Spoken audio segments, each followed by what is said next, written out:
Hello दोस्तों, आप सभी का हमारे चैनल वी आर ट्रिकी में स्वागत है। जैसा कि आप जानते हैं कि नियोजित शिक्षक की जो साक्षरता परीक्षा होने वाली है, उसको लेकर के आवेदन शुरू हो गया है, तो आप जा कर के ऑनलाइन आवेदन दे सकते हैं। इसी बीच आपके मन में अगर ये विचार आता है कि अगर हम 3 बार से अधिक फेल हो जाते हैं, जैसा कि आप जानते हैं कि बिहार सरकार द्वारा ये नियम लगाया गया है कि साक्षरता परीक्षा जो भी नियोजित शिक्षक है वो 3 बार दे सकते हैं। अगर आप इसमें और जानना चाहते हैं कि अगर आप 3 बार देते हैं इसका परीक्षा और 3 बार में ही आप फेल हो जाते हैं, तीनों दफ़ा आप फेल हो जाते हैं, तो उस समय आप पर क्या किया जाएगा या आपके लिए क्या होगा आगे? और एक और बात कि वैसे शिक्षक जो इस परीक्षा में शामिल होते ही नहीं है, जो फॉर्म अप्लाई करते ही नहीं है, जो साक्षरता परीक्षा में बैठते ही नहीं है, उनके लिए ये 2 नोटिस मेरे पास है। दोनों नोटिस में क्या-क्या है, दोनों चीज़ें मैं आपको पढ़कर इसमें बताऊँगा। तो उम्मीद है कि आप पूरा बने रहिएगा। चलिए शुरू करते हैं कि अगर आप साक्षरता परीक्षा में 3 बार से अधिक बार फेल होने पर आपके लिए सरकार क्या निर्णय लेगी, उसके लिए एक समिति बनाई गई है।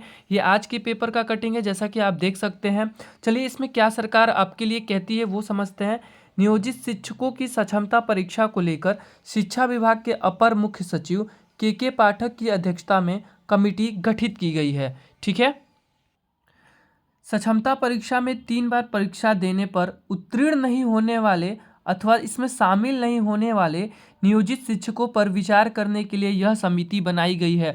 यानी कि अगर आप इसमें शामिल नहीं होते हैं या तीनों बार अगर आप परीक्षा देते हैं और उत्तीर्ण नहीं हो पाते हैं तो क्या आपके साथ आगे किया जाएगा, इस पर निर्णय लिया जाएगा। आगे क्या है, यह समिति 1 सप्ताह के अंदर अपनी अनुशंसा राज्य सरकार को देगी। समिति के गठन के आदेश ने गुरुवार को ही जारी कर दिया। इस समिति ने बिहार विद्यालय परीक्षा समिति के अध्यक्ष, निदेशक प्राथमिक शिक्षा, निदेशक राज्य शिक्षा शोध एवं प्रशिक्षण परिषद तथा निदेशक माध्यमिक शिक्षा सदस्य के रूप में रखा गया है।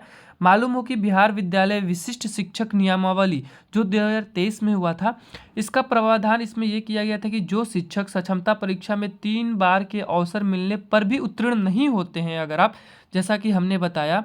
और आपसे दोस्तों रिक्वेस्ट है कि आप ये पूरा वीडियो देख के जाइएगा, आधा अधूरा नहीं देखिएगा, क्योंकि हमारे पास एक और नोटिस है, वो भी हम आपको पढ़ेंगे। अथवा इसमें शामिल नहीं होते हैं, यानी कि जो उत्तीर्ण नहीं होते या शामिल नहीं होते, उन पर अलग से विचार किया जाएगा। इसी संदर्भ में यह समिति गठित की गई है। राज्य के 3.5 लाख से अधिक नियोजित शिक्षकों को राजकर्मी का दर्जा देने के लिए सक्षमता परीक्षा ली जा रही है, जैसा कि आप सभी को पता ही होगा। इसके लिए 26 दिसंबर 2023 को राज्य कैबिनेट ने बिहार विद्यालय विशिष्ट शिक्षक नियमावली 2023 की स्वीकृति दी थी। इसके तहत नियोजित शिक्षक सक्षमता परीक्षा देंगे और आवंटित स्कूल में योगदान करेंगे। योगदान के साथ ही यह विशिष्ट शिक्षक कहलाएंगे। जब आप सक्षमता परीक्षा पास कर जाएंगे तो आपको विशिष्ट शिक्षक के रूप में कहा जाएगा। इसके लिए इसके साथ ही उन्हें बिहार लोक सेवा आयोग द्वारा बहाल शिक्षकों के अनुरूप वेतन तथा अन्य लाभ भी मिलेगा। यानी कि भले ही आप विशिष्ट शिक्षक कहलाएंगे, लेकिन जो आपको लाभ मिलेगा, जो वेतन मिलेगा, वो बिहार जो बीपीएससी ने एग्ज़ाम लिया था उसके अनुरूप दिया जाएगा। अब इसमें थोड़ी सी और चीज़ें हैं कि 3 जिलों का विकल्प भी आपसे मांगा गया है। विशिष्ट शिक्षकों के पद को स्थानांतरणीय किया गया है। प्रारंभ में सक्षमता परीक्षा में शामिल होने के समय शिक्षकों से 3 जिलों का विकल्प मांगा जाएगा जहां पर वे अपनी सेवा देना चाहते हैं।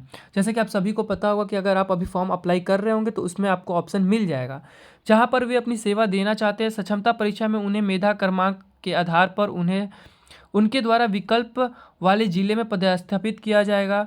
विशिष्ट शिक्षकों को समान रूप से जिला शिक्षा पदाधिकारी द्वारा शिक्षा का अधिकार अधिनियम, छात्र शिक्षक अनुपात अथवा जनहित में प्रतिबद्धताओं को ध्यान में रखते हुए जिले के अंतर्गत स्थानांतरित किया जाएगा। यानी कि आपका जो है स्थानांतरण भी इसी के तहत किया जाएगा। एक और नोटिस है जो कि आज ही के दिन आया है, ये देखिए, बिहार विद्यालय परीक्षा समिति द्वारा इस पर वैसे शिक्षकों के बारे में बात की गई है। वैसे शिक्षक जो इस परीक्षा में शामिल नहीं होते हैं उनको लिए क्या निर्णय आता है, तो चलिए ये भी छोटी सी है, मैं आपको पढ़ के बताता हूँ। प्लीज़ दोस्तों, और भी जानकारी के लिए हमारे चैनल को सब्सक्राइब कर लीजिएगा। ठीक है, आगे बढ़ते हैं। हम आपको इसमें जल्दी से पढ़ के बता देते हैं कि इस नोटिस में क्या क्या आ गया है। कि वैसे शिक्षक जो इस परीक्षा में शामिल नहीं होते हैं या तीसरे प्रयास में, यहाँ पे देखिए लिखा हुआ है कि तीसरे प्रयास या अवसर में सक्षमता परीक्षा उत्तीर्ण होने में विफल रहेंगे। अगर आप परीक्षा में फेल हो जाते हैं तीनों बार, तो यह मामला विभाग द्वारा अलग से विचार किया जाएगा। विभाग ऐसे सभी स्थानीय निकाय के शिक्षकों के मामले पर विचार करने हेतु एक समिति का गठन करती है।